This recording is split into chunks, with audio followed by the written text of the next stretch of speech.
आज हम पढ़ेंगे जेनेटिक कोड के बारे में। जेनेटिक कोड को पढ़ने से पहले हमें सेंट्रल डोग्मा को वापस से थोड़ा सा डिस्कस करते हैं। हमने पढ़ा था सेंट्रल डोग्मा होता है डीएनए को आरएनए में कन्वर्ट करवाना और इस आरएनए को फर्दर प्रोटीन में कन्वर्ट करवाना। लेकिन ये जो आरएनए प्रोटीन में कन्वर्ट हो रहा है, हमें पता है कि आरएनए के अंदर तो सिर्फ 4 न्यूक्लियोटाइड होते हैं और प्रोटीन में 20 अमाइनो एसिड्स। तो किस तरह ये 4 न्यूक्लियोटाइड इन 20 अमाइनो एसिड को नाम दे सकते हैं? ये सारा ही जेनेटिक कोड कहलाता है। अब जेनेटिक कोड होता क्या, उस पर बात करते हैं। जेनेटिक कोड बेसिकली हमारे अमाइनो एसिड्स को नाम देना होता है। इसीलिए जेनेटिक कोड को हमारे 3 न्यूक्लियोटाइड की मदद से उनका एक ट्रिपल कोड बनाया गया और इन 3 न्यूक्लियोटाइड के दरमियान में कोई ब्रेक नहीं है, यानी ये 3 न्यूक्लियोटाइड एक दूसरे के साथ जुड़ते हैं और एक ट्रिपल कोड बनाते हैं। ये ट्रिपल कोड सिर्फ और सिर्फ एक अमाइनो एसिड को एक टाइम पर दिया जाता है, यानी एक अमाइनो एसिड को एक टाइम पे जो ट्रिपल कोड दिया जा रहा है वो उसी का स्पेसिफिक होगा, वो फर्दर किसी और को हम नहीं दे सकते।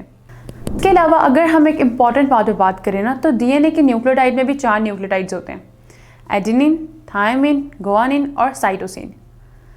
लेकिन आरएनए के अंदर भी 4 ही थे न्यूक्लियोटाइड, लेकिन जो डिफरेंस है ना इन दोनों के दरमियान वो ये है कि थायमिन डीएनए में होता है और आरएनए के अंदर थायमिन की जगह यूरासिल आ जाता है। अब ये जो 4 न्यूक्लियोटाइड है ना डीएनए के, ये मिलेंगे और ये 43 से 64 डिफरेंट कॉम्बिनेशंस बना सकते हैं जेनेटिक कोड के ट्रिपल रूल के मुताबिक। यानी जो ट्रिपल कोड बना रहे थे हम जेनेटिक कोड में, अगर वो हम डीएनए के न्यूक्लियोटाइड्स लें तो हम उसकी मदद से 43 से 64 कॉम्बिनेशंस बना सकते हैं और इजीली हर अमाइनो एसिड को उसको नाम दे सकते हैं। अब हम बात कर लेते हैं जेनेटिक कोड के कुछ उन साइंटिस्ट के ऊपर जिन्होंने इसके ऊपर एक्सपेरिमेंट किए। नंबर 1 हम बात करते हैं क्रिक्स के नेशनल एक्सपेरिमेंट पे। इन्होंने क्या किया, इन्होंने एक चार्ट लिया, चार्ट के ऊपर जैसे हम देख सकते हैं और चार्ट के साइड पर इन्होंने आरएनए का जो न्यूक्लियोटाइड का पैटर्न था ना उसको कॉपी किया, यानी U uracil, C cytosine, A adenine और जी गुआनिन। ये सेम जो उनका सीक्वेंस है ना वो इन्होंने साइड पर भी लिखा। अब क्या किया, इनको मल्टीप्लाई कराना शुरू कर दिया, यानी यूरासिल अगर पहले साइड पर है और उसके ऊपर भी यूरासिल है तो क्या किया, बॉक्स के अंदर उन्होंने यू लिख दिया, यानी उसका डबल लिख दिया। इसी तरह उसके नीचे साइटोसिन था और ऊपर यूरासिल था तो सी यू, नीचे ए था एडेनिन और ऊपर यू था तो क्या हो गया, एडेनिन और यूरासिल ए यू। इसी तरह ये सारा चार्ट उन्होंने बनाया, लेकिन उनकी ये सारा का सारा एक्सपेरिमेंट गलत गया। ये जो उन्होंने न्यूक्लियोटाइड को एक डबल कोड दिया ना जेनेटिक कोड के लिए, वो सही तरीका नहीं था अमाइनो एसिड्स को पहचानने का या उनको नाम देने का। इसीलिए इनके एक्सपेरिमेंट को मॉडिफाई किया मार्शल निरबर्ग ने, फिलिप लीडर और हरगोबिंद खुराना ने इसको लिया और इसको वापस से टेस्ट किया। जब उन्होंने टेस्ट किया ना तो उन्होंने 64 कोडोन्स लिए और उनके अंदर उन्होंने आर्टिफिशियली मैसेंजर आरएनए बनाए और ट्रिपल कोड्स बनाए। अब ये जो ट्रिपल कोड्स उन्होंने सिंथेसाइज किए थे ना वो प्रोटीन्स या फिर हमारे आरएनए से लिए गए थे जो उन्होंने आर्टिफिशियली खुद ही सिंथेसाइज कराए। अब उन्होंने क्या किया, उन्होंने भी एक चार्ट लिया, ठीक है। उस चार्ट में पहले जो एक्सपेरिमेंट हुआ था उसमें सिर्फ 2 थे, लेकिन इनके चार्ट में ट्रिपल कोड्स थे, यानी इस साइड पर जो थे वो स्टार्ट कोडोन्स वाली साइड थी जिनसे वो स्टार्ट ले रहे थे, ऊपर सेकंड नेमिंग थी कोडोन के लिए और इस साइड पर जो आ रहे थे वो बिल्कुल थर्ड कोडोन की नेमिंग थी। यानी पहले यहाँ से अल्फ़ाबेट लेते थे, जो भी न्यूक्लियोटाइड यहाँ आता था पहले उसको लिखेंगे, फिर टॉप वाले जो न्यूक्लियोटाइड है उसको लिखेंगे और फिर जो ये लास्ट में हमारे पास ये कोडोन्स लिखे हुए हैं ना इनको लिखेंगे और फिर ये एक न्यू कोडोन बनाएंगे, एक जो भी जेनेटिक कोड बन रहा था उसकी फॉर्मेशन करवाएंगे। अब ये जो आपके सामने है ना ये सारे के सारे हमारे जेनेटिक कोड्स हैं।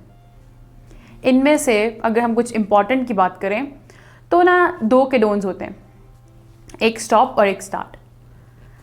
जो 64 कोडोन्स उन्होंने एक्सपेरिमेंट किए ना उनमें से UAA, UAG और UGA ये जो थे ना ये नॉनसेंस कोडोन कहलाते थे, यानी कि ये स्टॉप कोडोन्स थे। अब इनको स्टॉप कोडोन्स क्यों कहा गया, क्योंकि ये हमेशा हर जेनेटिक कोड के एंड पर आ रहे थे। हर जीन की फॉर्मेशन में, हर डीएनए की फॉर्मेशन में ना ये जो 3 कोडोन्स थे ना ये एंड पर आते थे, इसलिए इनको स्टॉप कोडोन का नाम दिया। लेकिन जो था ना AUG, ये वाला कोडोन स्टार्ट कोडोन कहलाता था, क्योंकि ये वो वाहिद कोडोन था जिसकी मदद से जीन स्टार्ट लेता था, जीन इसकी मदद से क्रिएट हो रहा था, इसलिए इसको स्टार्ट कोडोन का नाम दिया।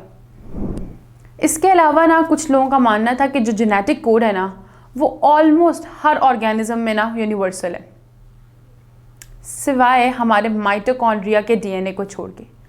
हमारे माइटोकॉन्ड्रिया का जो डीएनए था ना उसमें ये जेनेटिक कोड ना डिफर कर रहे थे। किस तरह कर रहे थे उस पर बात करते हैं।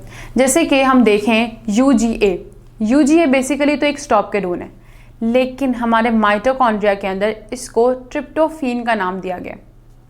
नंबर 2 अगर हम बात कर लें AUA कोडोन की, तो AUA कोडोन जनरली जो हमने चार्ट पढ़ा उसके अंदर ये कोडोन मिथायोनिन का है, लेकिन ये कोडोन हमारे मायोथिन की जगह हमारे माइटोकॉन्ड्रिया के अंदर आइसोसिन के लिए यूज़ किया जाता है।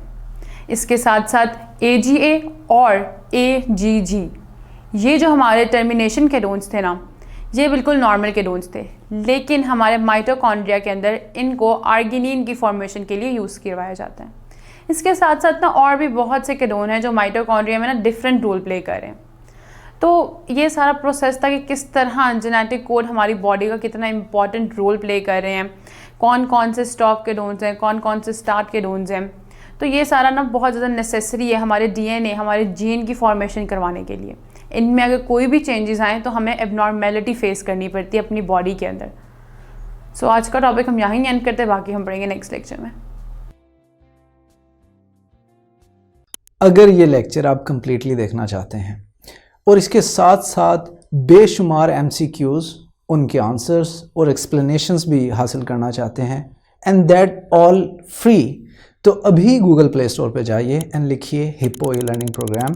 हमारी ऐप डाउनलोड कीजिए, ना सिर्फ इसे खुद यूज़ कीजिए बल्कि अपने दोस्त एंड क्लास फेलोज़ को भी रेकमेंड कीजिए।